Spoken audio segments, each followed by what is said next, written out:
d'Église. Mais je vais vous donner le fondement ou la fondation de cette réponse. Et même demain ou le lendemain, quand je vais être bien disponible, j'aurai à vous éclairer vraiment cette question de meilleure façon. Donc, cette écriture, je vois vous le bouleverser un peu quand même, mais c'est Jésus qui a dit, si je ne m'abuse pas, dans Jean chapitre 4, vous allez descendre à partir de verset 21, vous allez descendre, c'est Jésus qui a dit que vous adorez ce que vous ne connaissez pas. Et il parlait avec une femme samaritaine. Et nous adorons ce que nous connaissons, car le salut vient des Juifs. Et il a dit, car ceux qui adorent Dieu doivent d'abord adorer Dieu en esprit et à la vérité. Donc, il y a eu un temps à laquelle on cherchait à adorer Dieu en esprit et à la vérité. Et c'est une bonne question à laquelle je vis.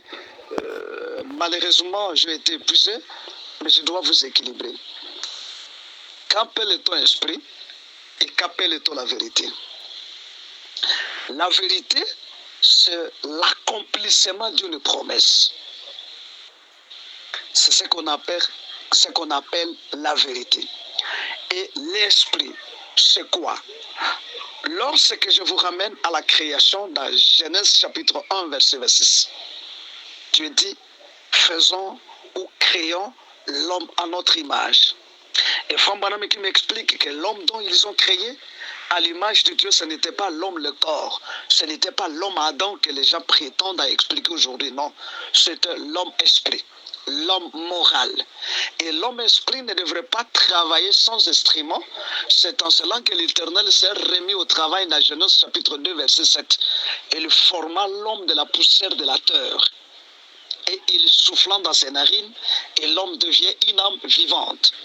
C'est-à-dire, l'homme formé de la poussière de la terre ne pouvait pas avoir un mouvement sans l'homme esprit. Et l'homme esprit aussi ne pouvait pas travailler sans instrument. Et Franck Madame qui me dit que c'est alors que Dieu est allé prendre l'homme créé à son image, l'homme esprit, l'homme moral de Genèse 1, verset 6, il a soufflé dans l'homme formé de la poussière de la terre de Genèse chapitre 2, verset 7.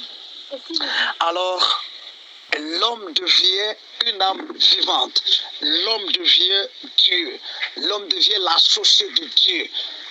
L'homme devient l'image de Dieu. L'homme devient le collaborateur de Dieu. Je vous reviens.